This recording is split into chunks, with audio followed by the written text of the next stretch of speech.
Navarra cerró 2018 con un superávit de 116 millones de euros, superávit que todavía no se sabe si podrá invertirse o tendrá que destinarse a amortizar deuda, como marca la ley. Que tal y como está la ley, en este momento reduce las posibilidades a la amortización de la deuda. Y es que el proyecto de presupuestos del Estado, todavía en el aire, no incluye la disposición que el año pasado permitía inversiones financieramente sostenibles si se cumplían los objetivos de estabilidad presupuestaria. Ha desaparecido precisamente ese estribo en el que al que nos agarramos el año pasado, con lo cual, si eso sigue así, no habría esa puerta, no estaría disponible, aunque esto puede ser perfectamente cambiable. Superávit en 2018 y reducción de deuda, 187 millones menos que el año anterior.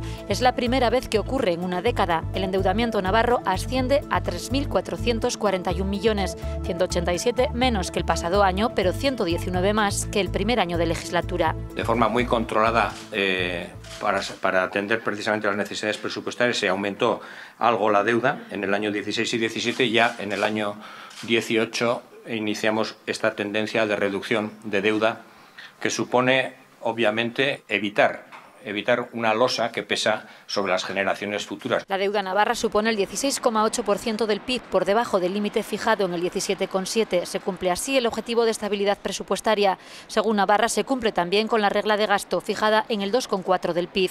El incumplimiento de esa regla en 2017 hizo necesaria la autorización del Ministerio de Hacienda para poder invertir el superávit. De los 113 millones solicitados, se autorizó un gasto de 35. El Gobierno foral cree que no habrá problema para que se autorice ahora a gastar los 77 restantes. Nada impide que esa autorización sea realizada por el Ministerio.